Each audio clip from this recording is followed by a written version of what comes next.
Christianina, Taimbag Rabi. Unang-una, gusto ko lang po i-greet ang ating special guest of honor, of course, leading our entire contingent from the DOT, Secretary Cristina Frasco.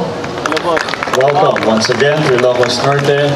Also our EA Alvin Talisik, our USEC Shireen Pamintuan, USEC Shalimar Tamano, USEC Ferdinand Humapaw, ASEC Christine Henegobis, Director Ronald Canopio,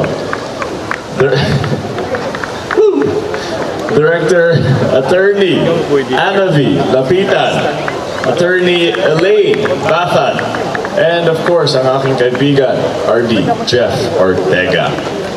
And of course, leading Kiesa, we are so honored to welcome him here, our COO, Mark Lapid. And of course, the entire Kiesa team and family that is here.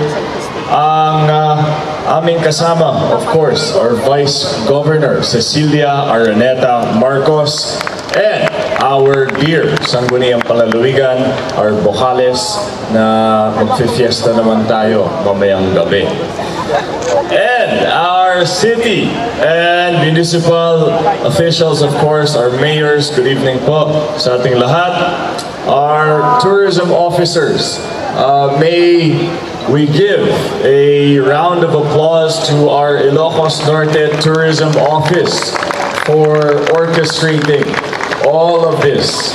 I take no credit and I defer it all to Ian Xavier and INTO. Once again, you have pulled it off and congratulations po. And my dear department heads, I'm not sure where you are, I saw a few there. To all of our department heads and to all of the personnel of PGIN, Justiamina, and good evening po sa inyo. We also have Monsignor Joel Bruno Barut, and of course, our extremely talented performers, the Samiweng Singers of Ilocos Norte National High School, Saguday Chorale of Northwestern, Ilocos Norte College of Arts and Trades, Shamrock Elementary School, and the Tan-Ok ni Ilocano Festival Dancers.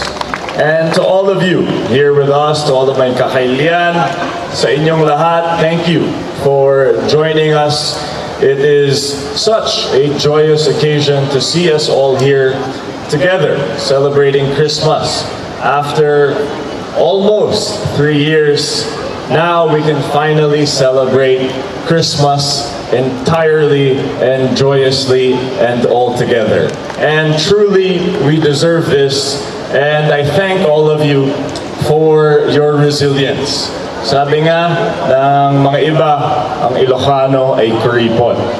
Hindi po kuripot, wise spender at stingy, di ba? Economical. But more importantly, what I love the most about Ilocanos is your resilience, our resilience. Ilocanos are tough and diligent, di ba? Yun ang mas importante, and we make the best of what we have, and that is ingrained in our deep-rooted culture, and I thank you for that. And you are the reason why we have withstood this pandemic. Not only withstood, not only survived, but thrived. Congratulations po sa ating lahat. And of course, this marks the end of 1 year, but the birth of another year.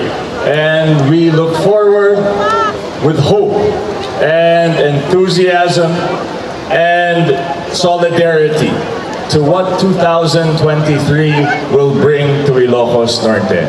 Sabi nga nila, no one does Christmas quite like the Philippines, and tonight is a shining example of this. Ilocos Norte is no exception, and we look forward to building the Ilocos Norte that we all dream of, and I look forward to working with all of you.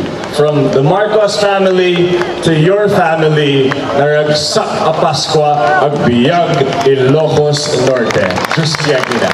Muli mga kaibigan, Governor Matthew Marcos Manotoc.